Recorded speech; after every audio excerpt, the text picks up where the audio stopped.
I got a job working as a cemetery night watchman. I barely survived one night. In the spring of 2003, I graduated high school and had a scholarship lined up at a nearby community college. I decided to get a summer job in order to make some extra money before I started my freshman year that fall. As it happened, a friend of my dad's worked as a caretaker at a local cemetery but was taking a couple months off in order to recuperate from some back surgery he had scheduled soon. Duke, my dad's friend, told me his son Brian, who was about my age, had already volunteered to fill in as the temporary daytime caretaker, but if I was interested, he had another job I might be interested in. I asked him what it was. He told me, night watchman. Apparently there had been several other cemeteries in the area that had been vandalised recently, probably by the work of teenagers, and Duke needed someone to guard the cemetery between 8 p.m. when it closed to the public for the day and 5 a.m. when his son Brian would show up for his job. Duke told me it wasn't an official county position, but he was willing to pay me out of his own pocket to do it. I was a little hesitant at first to accept the job. I'm not someone who spooks very easily, but the thought of being alone in a deserted cemetery at night for 9 hours did kind of give me the creeps. But I didn't really have anything else lined up for me that summer, and it sounded like it would beat flipping burgers at McDonald's anyway, so I shrugged and said sure, why not? The cemetery where I would be working was on the outskirts of the town where I lived, out in the country, surrounded by wide open farmland on 3 sides. The back of the cemetery ended at the edge of a small wooded area. It was pretty big and sprawling, maybe 6 acres, and was one of the oldest cemeteries in the area, with graves dating back to the early 1800s. I drove out there one bright, warm late afternoon in early June for my first shift, and was greeted by Duke, who was waiting for me near the entrance. He spent the next hour or so giving me a tour of the grounds and explaining what my job duties would consist of. Basically, I would give the whole cemetery a sweep every hour and write down any unusual activity, whatever that was, I encountered, and if I found anyone trespassing, I shouldn't confront them, I should call the police instead. He took me into a small shed off to one side near the front. The place was cramped with tools and gardening equipment. There was a small desk with a chair and a notebook on it for me to log my reports, and a big flashlight, the long kind that takes 4D batteries to power. As soon as Luke finished showing me around, his face suddenly turned serious. He told me that he had something he wanted me to see, and took a ring of keys out of his pocket. I watched intrigued as he unlocked a tall metal locker against one wall and opened it. I gasped. Inside stood a 12-gauge pump-action shotgun and a box of shells. Duke held the locker open for a few seconds to show me the shotgun, then closed and relocked it. He explained to me that the shotgun was only for extreme emergencies, and that he didn't want me to touch it unless I felt sure that my life was in danger. He went on to say that you never know who might show up at a cemetery after dark. Usually it was harmless stuff, bored kids looking for a place to drink and screw around. But cemeteries also tended to be hangout spots for all kinds of weirdos, Satanists, drug addicts, sometimes even grave robbers. Seeing my look of concern, he gave me a reassuring smile and told me it wasn't likely that I would run into any of those types of people on the job, but he wanted me to know about the shotgun just in case. Then he removed the locker key from the keyring and handed it to me. By then, late afternoon had given way to early evening and the sun had begun to set. Duke had pretty much shown me and told me everything I needed to know, so we shook hands and then he left to go home. I watched as he got into his pickup truck and drove down the driveway and through the cemetery gate and onto the road, disappearing from sight. I realised suddenly that I was all alone in a deserted cemetery miles from anywhere, and it was starting to get dark. I shuddered in spite of myself. I looked at my watch and saw it was nearly 8 p.m, the start of my first shift. I figured there was maybe an hour of daylight left.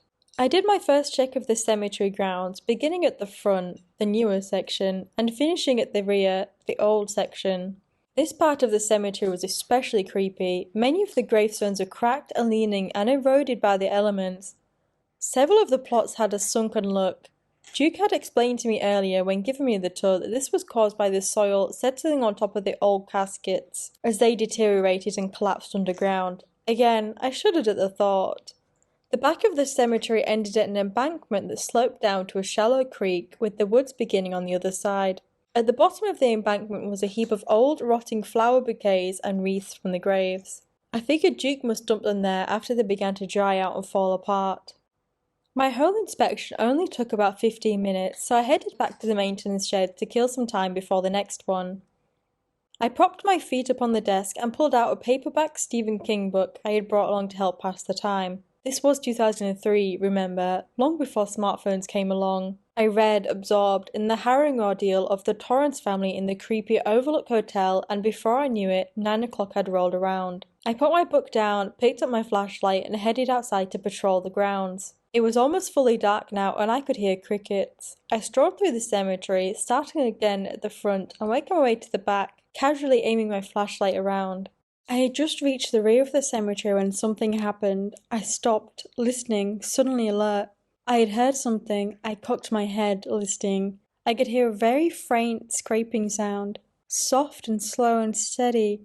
I couldn't tell where it was coming from. I shined my flashlight around but could see nothing out of the ordinary. Just as abruptly as the sound had begun, it stopped. I shrugged it off, figuring it was probably some animal, a raccoon or a possum or something, scratching at the bark of a nearby tree. Finished with my inspection, I returned to the shed and picked up my book. I spent the next half an hour or so reading, and was just at the part where the little boy Danny encounters the rotting naked old woman in the bathtub, when I heard something outside that caused me to jump to my feet, knocking over my chair, startled. Footsteps. Slow, laboured, shuffling footsteps that sounded like they were moving around just outside the shack. My heart began to race. I stood there, petrified with sudden fear. It was nighttime and the cemetery was closed. There shouldn't be anyone out there. I remembered what Duke had said about teenage trespassers. I waited, hardly daring to even breathe, my pulse racing, listening. The footsteps seemed to circle around the shack 2 or 3 times, then gradually faded off into the distance. Silence resumed. I waited there for several minutes, too scared to investigate. I glanced at the locker with the shotgun inside it, but remembered Duke telling me not to touch it unless I was in danger. It was probably just some local kids who came to have an underage drinking party, or a teen couple looking for a place to make out. Except the cemetery was 5 miles out of town, and I hadn't heard any cars pull up outside. I stood there for the better part of 5 minutes, scared and undecisive. Finally, I told myself I was being chicken. I needed to man up. Protecting the cemetery from trespassers was, after all, my job. It was probably some harmless old drunk, or a drifter looking for a place to crash for the night. I summoned my courage, picked up the flashlight, then opened the shed door and stepped outside.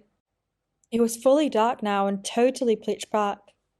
Thick dark clouds blotted out the moon and stars, and the only illumination came from my flashlight. Cautiously, I began a sweep of the cemetery. There was no sign of any intruder, and nothing looked out of place. But I could somehow still sense that something was wrong, different. It took a couple minutes for me to place it. It was quiet. Too quiet. Dead quiet. The crickets had stopped chirping, and an unnatural hush had fallen over the cemetery like a blanket. The only sound was my breathing. Besides that, it was as silent as, well, silent as a grave. I felt like I was being watched. I had read that cliched expression in 1,000 bad horror stories and never believed it before then. But at that moment, alone in the dark in the middle of the night, in that unnaturally silent cemetery, I did. It seemed like I could sense a dozen sets of predatory eyes boring into me, observing my every move, so strong it was almost a physical sensation. I was scared. I stopped in my tracks abruptly, tensing, cocking my head. I had heard something. What was it? I listened. Faintly I could hear that same soft, persistent scraping sound from before. I looked around, trying to pinpoint its location and source.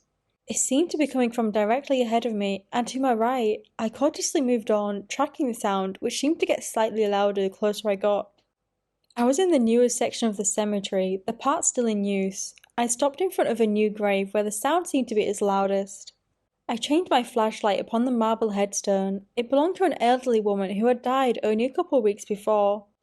The mound of soil in front of the headstone was still brown and bare of grass from her recent burial. I listened and realized the sound was coming from below the ground. Below the grave. I felt a chill as cold as ice water rise from the pit of my stomach up to my heart. I tried convincing myself it was probably just a gopher or some other subterranean animal burrowing through the earth.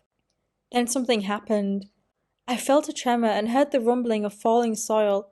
Earthquake, I thought for a split second, but it only seemed to be coming from the fresh grave before me, nowhere else. Then the rectangle of bare, mounded earth collapsed inwards, almost in slow motion, looking like the roof of an elevator car descending its shaft. It happened in no more than 5 seconds. I stood there, transfixed in shock, before a gaping black hole that only seconds before had been a full grave. It took a few moments for my brain to process what I had just witnessed. My mind was freaking out, screaming at me to run, but my body didn't listen. As scared as I was, some part of me was also curious. Some part of me had to see. Seemingly not of their own accord, my feet stepped to the edge of the sunken grave, and I shined my flashlight down. The beam centered on a casket laying askew at the bottom of a pit that was at least 15 feet deep, much deeper than a grave, more like a mine shaft, with drifts of dirt all around it, and as I watched, the casket was moving, scooting along the bottom of the shaft inch by inch, scraping through the dirt. I moved the beam of my flashlight to the other end of the casket, and what I saw is something that still haunts my dreams to this day. There was a gaping black hole, the entrance of a tunnel, in the side of the pit, and a pair of thin, grey arms with unnaturally long fingers and a long black, claw-like fingernails were protruding from this hole, clutching the foot of the casket, dragging it into the tunnel little at a time. That's when I turned and ran back to the shed, panting in terror. I reached in my pocket for my phone to call the police, but it wasn't there. I must have left it on the desk in the shed. I reached through the shed, went through the door, and froze.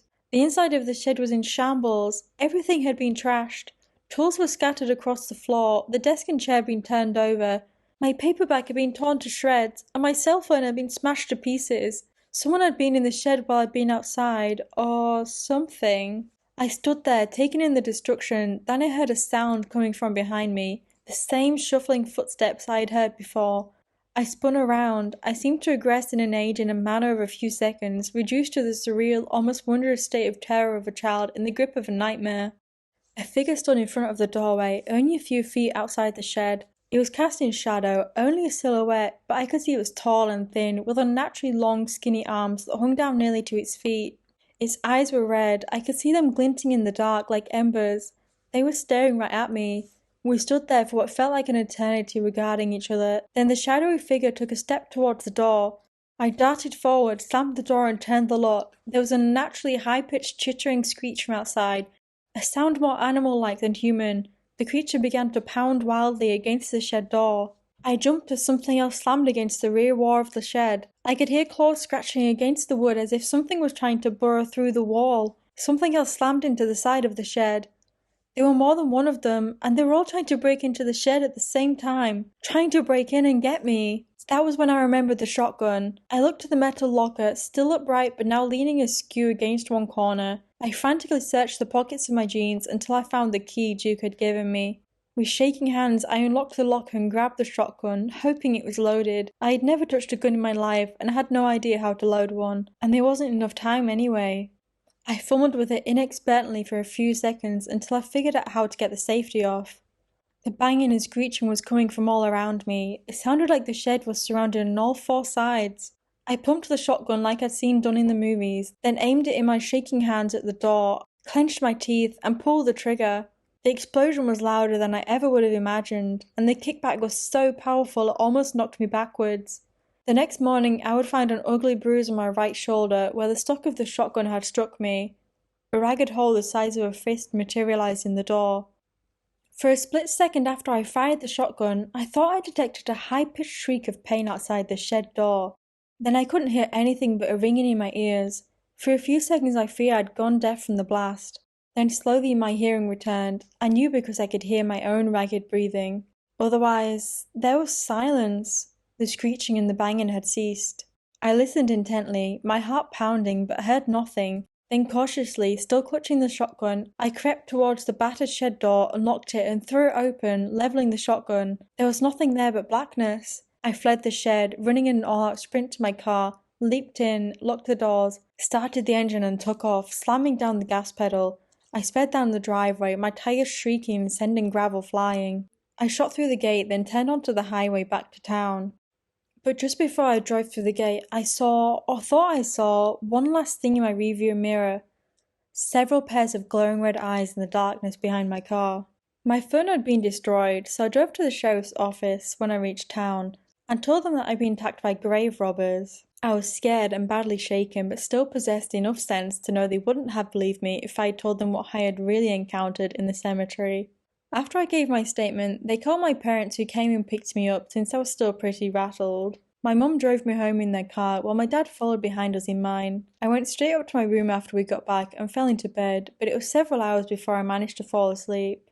The state police came by the next day to ask me some questions, and I told them the same story I told the sheriff and his deputy. I had been doing my hourly inspection of the grounds and surprised a couple of grave robbers who had chased me back to the shed and tried breaking in before I had scared them away with the shotgun Duke had showed me. I hadn't gotten a good look at their faces and couldn't even tell exactly how many there had been. The police didn't seem very satisfied with my answer and looked suspicious. I think they could sense I was holding something back, but they didn't press the matter and left soon after. A couple of days later, Duke stopped by the house to see how I was doing. I told him I was okay, but after my experience I probably wouldn't be coming back to work. He seemed to understand and was apologetic about what happened. He paid me $60 in cash for my single disastrous shift as a cemetery watchman. I noticed that something else seemed to be bothering him. He had a troubled frown on his face and seemed disturbed, maybe even a little scared. I asked him how the police investigation at the cemetery was going. There had been a brief story about it in the local TV news, and if they had found any clues, but he just shrugged and said that so far there wasn't much to go on. Somehow I could sense that he was lying. His answer seemed evasive, and I got the feeling he knew more than he was letting on. He left, and that was the last time I ever spoke to him. It took over a week for me to get over my ordeal, but then I was pretty much back to normal. I got a job working part-time at Blockbuster Video, back when that was a thing, for the rest of the summer and started college that fall. After I graduated in 2007, I got a job in this city, found a decent apartment, married, and had 2 kids. It's been 18 years since that night, and I had mostly put it behind me and forgotten about it, except for the occasional bad dream. Then, last month, something happened. I had taken my family to the rural town where I grew up to visit my parents for the weekend. Just by chance, I ran into Brian, Duke's son, while in town getting some groceries. He recognized me from when we were being kids. We had never really been close friends, but had attended the same schools growing up and belonged to some of the same social circles, and invited me to a bar where we reminisced about old times and caught up on each other's lives over a couple of beers. His father, Duke, had died peacefully in his sleep 8 years before, and now Ryan worked in his dad's position as a cemetery groundskeeper. I asked Brian if the police ever got any leads on whoever it was that dug up the grave and attacked me that night back in 2003. His mood instantly changed, his face darkened and became guarded. He was silent for some time, and it seemed to be debating in his head what he should tell me. Finally, he leaned in close to me and made me promise I would never tell anyone what he was about to tell me. I promised. Brian explained that the police had inspected the open grave and discovered the tunnel I had seen at the bottom. They had investigated and discovered a whole network of underground tunnels running below the cemetery that looked to have been dug out by hand. Another tunnel entrance had been found partially concealed by undergrowth in the ditch at the bottom of the embankment in the rear of the cemetery. In the centre of this subterranean tunnel system had been a large cavern that had been filled with splintered caskets, some dating back over 100 years, and bones and body parts, some still relatively fresh. The human remains had all shown signs of being devoured. I felt a chill pass through my body. Brian finished off his beer with a hard swig and set the bottle down with a trembling hand. He went on to explain that after this gruesome discovery, the police had notified the FBI, who had shown up to investigate, and after the FBI came, another government agency had gotten involved. I asked him who, but he just shook his head and told me they hadn't said, only that their jurisdiction had superseded both the state police and the FBI. They had taken over the investigation, shut down the cemetery, and had ordered everyone involved, including the Duke, to stay silent with the threat of prosecution and imprisonment if they had breathed a word of it to anyone. The cemetery had been closed for over a year while men in hazmat suits had collected the bodies in plastic bags and loaded them into unmarked black vans. Then one day, they were just gone. They left without a word, seemingly overnight, leaving no trace behind. The underground tunnels had been filled with dirt. After that, things had pretty much gone back to normal. Brian had sat there quietly for a while. I thought he was finished, but then he added one final detail.